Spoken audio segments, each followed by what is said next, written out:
महाराष्ट्रभर नगरपालिकेच्या निवडणुकीचं वातावरण होतं. मी मात्र वेगळ्याच वातावरणात होतो.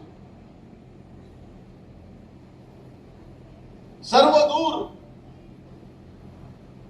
एकट्या धनंजय मुंडेला बदनाम करण्यासाठी जे काय करता येईल ते महाराष्ट्रातले मोठे मोठे मोठे मोठे नेते करत होते. मग शेवटी मला वाटलं की आपल्यात काहीतरी नक्कीच असेल, त्याच्याशिवाय हे संपवायला आपल्याला निघाले. त्यांना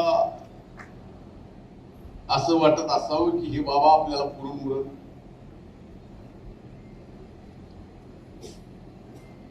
तशा परिस्थितीत एवढं वातावरण social media, electronic media, print media, युट्यूबचे चॅनल एवढं घाण केलं की तशा परिस्थितीत सुद्धा या परळीच्या मायबाप जनतेने महायुतीच्या माग भरभक्कम पाठिंबा दिला